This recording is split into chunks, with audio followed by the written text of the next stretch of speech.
Notre visite de Toulouse commence par la basilique Saint-Cernin du XIe et XIIe siècle.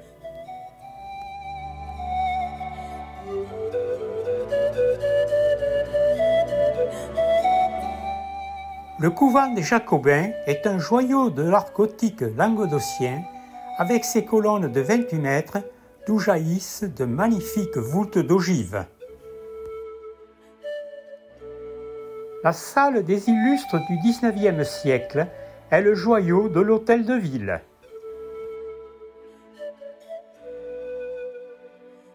Enrichi par le commerce du pastel lors de la Renaissance, Acesa fit construire cet hôtel.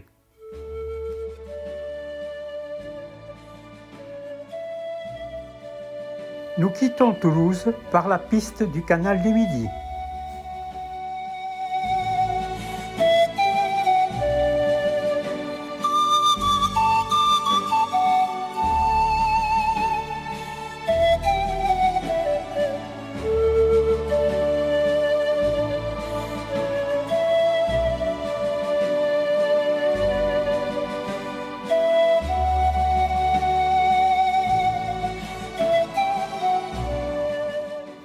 Le seuil de Naurouze, à 200 mètres d'altitude, partage les eaux entre le côté méditerranéen et le côté atlantique.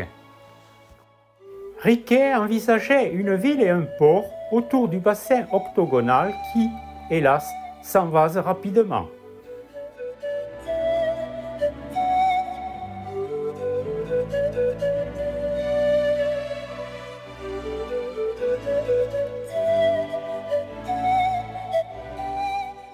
Ce repère aéronautique de 1927 émettait des feux à éclats pour la ligne Toulouse-Saint-Louis du Sénégal.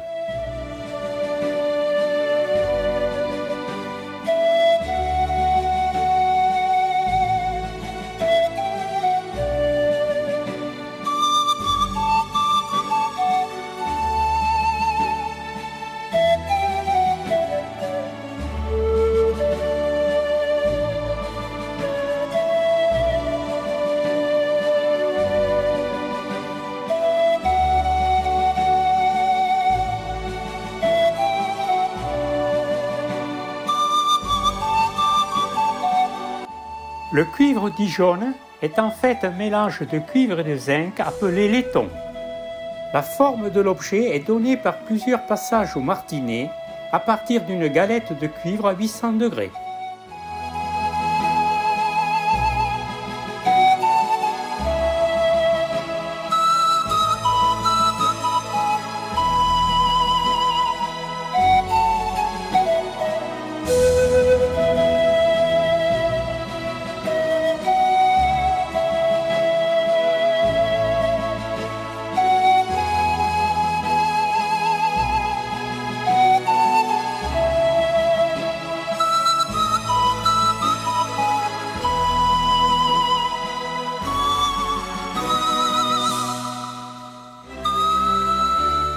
Au Camaz, la rigole passe sous la montagne, depuis la vallée du Sort à celle du Lodo.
La halle du XIVe siècle est surmontée d'un beffroi. On y trouve des mesures à grains en pierre. La place est entourée de garlandes, maisons à galeries ou couverts. L'église de style néo-byzantin date du XIVe siècle.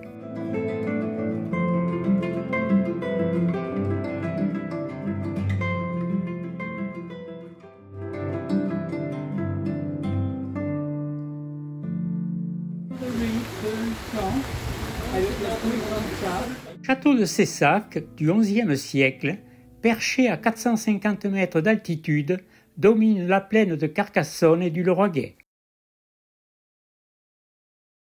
Un denier de Toulouse s'échangeait contre 4 deniers à Cahors. Montaulieu accueille un salon du livre tout au long de l'année.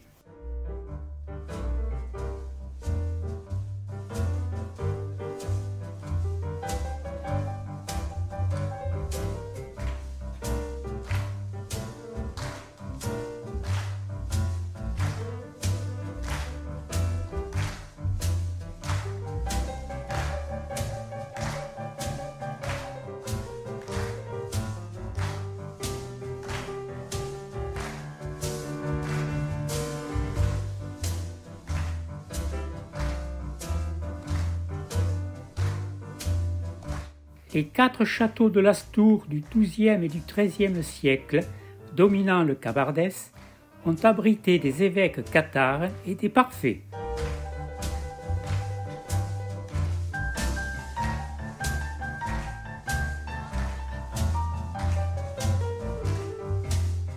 Les capitelles, cabanes de pierre sèche, sont issues du dépierrement de la garrigue pour implanter la vigne.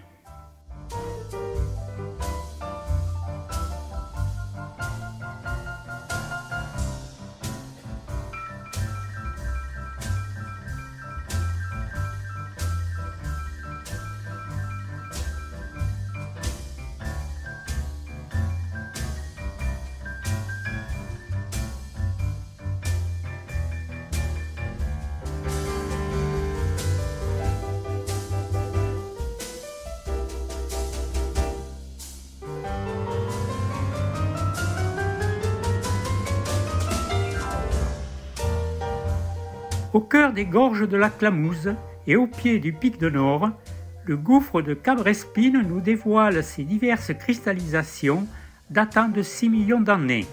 Aragonite, draperies, colonnes et cascades pétrifiées.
Point culminant de la montagne Noire, le pic de Nord s'élève à 1211 mètres, offrant par temps clair une vue sur la chaîne des Pyrénées, le Minervois, les Corbières, les monts de la Cône et une partie des Cévennes.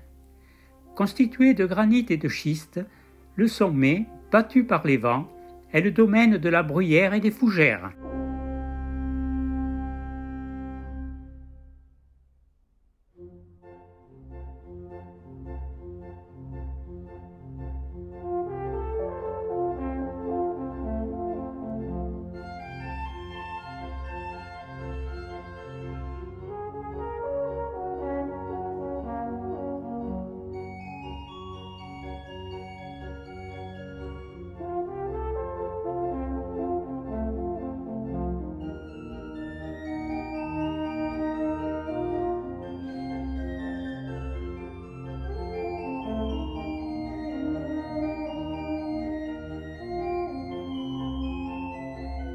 À Saint-Jean-de-Meulière, dès le XVIe siècle, les pâturages ont été transformés en paysages lunaires du fait de l'activité des meuliers. Ils ont profité de ces calcaires gréseux pour faire des meules dès le XVIe siècle. De plus en plus grosses, elles ont été réalisées en 2 parties, par mortier et cercle de fer. Après un apogée au XVIIIe siècle, le site a été abandonné pour des régions riches en silex qui s'égrènent beaucoup moins.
La découverte des Fades est un des plus beaux monuments mégalithiques du Languedoc, datant de plus de 5000 ans.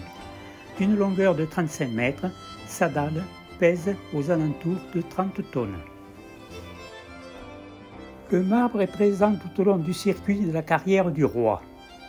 Ce marbre rouge, appelé aussi incarnat de cône, est rose marbré de blanc.